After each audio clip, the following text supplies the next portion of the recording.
Bonjour, dans cette vidéo, on complète le cours du chapitre sur les équations. On démarre avec la définition.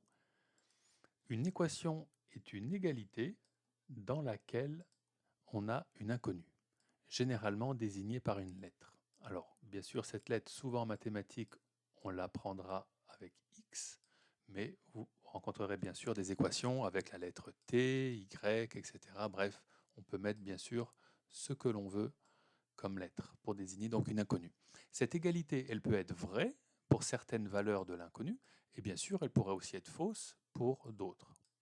On va tout de suite regarder ça avec un exemple. Premier exemple, donc 3 moins 2x égale 8 plus 3x, c'est bien une équation. Vous avez une égalité ici dans laquelle vous avez une inconnue. Alors l'inconnue, elle peut apparaître à gauche, à droite, ou dans les deux membres, c'est comme on veut. Ici, elle apparaît donc dans les deux membres. Si x vaut 3, alors 3 moins 2x, ça vaut 3 moins 2 fois 3, c'est-à-dire moins 3. Et l'autre membre, 8 plus 3x, il vaut 8 plus 3 fois 3, c'est-à-dire 17. Ainsi, si x vaut 3, l'égalité 3 moins 2x égale 8 plus 3x, elle est bien sûr fausse, puisque vous avez moins 3 et 17.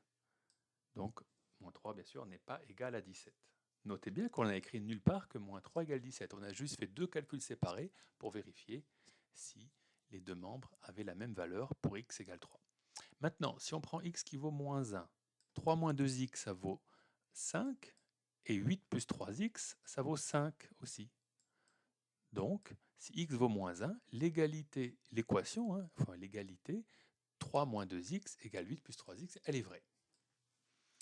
Ce qui nous amène à notre première définition d'une solution. Une solution d'une équation, c'est une valeur de l'inconnu pour laquelle l'égalité est vraie. Voilà.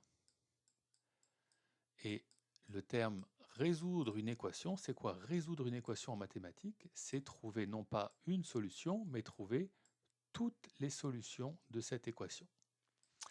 Alors, première remarque, ici on y reviendra un peu plus tard, il arrive aussi qu'une équation n'ait aucune solution. On en rencontrera petit à petit, mais pour le moment, elles ne sont pas très intéressantes, celles-ci. Exemple qui suit, moins 1 donc, on vient de le voir ici, moins 1, et donc on peut dire que c'est solution, c'est une, vous pouvez le rajouter ici si vous voulez, moins 1, c'est une solution de l'équation 3 moins 2x égale 8 plus 3x.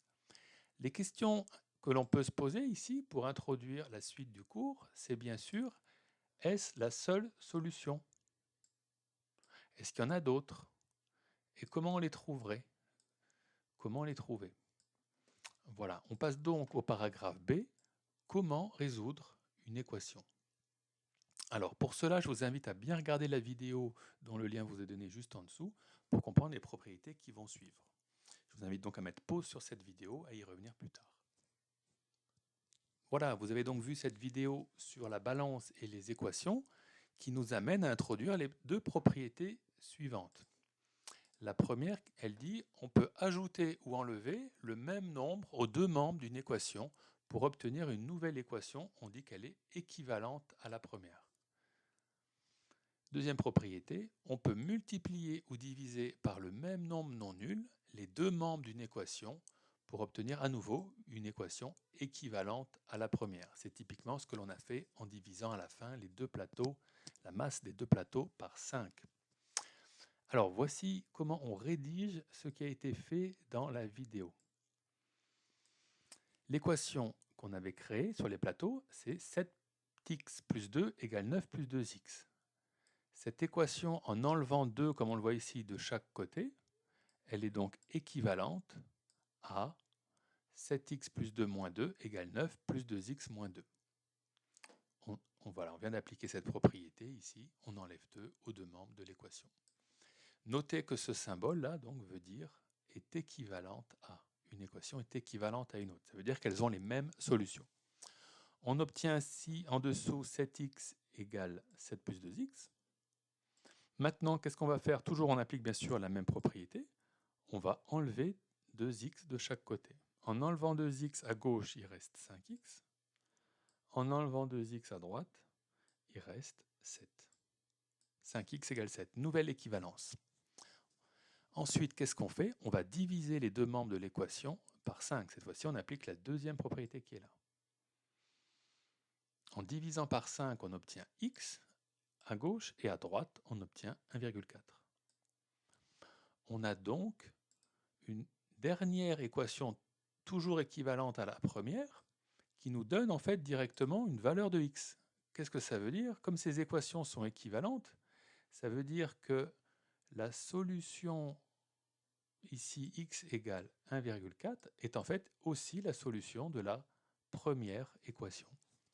Et voilà comment on a résolu proprement une équation pour trouver donc la solution. Notez que dans cette démonstration avec les équivalences, on peut même préciser qu'on a bien la solution. Il n'y en a pas d'autre, puisqu'on est arrivé à une seule conclusion pour x. Ici, on n'a pas d'autres possibilités pour x. Voilà, le cours ici est terminé. Il ne reste plus qu'à mettre ça en pratique avec pas mal d'exercices. À bientôt!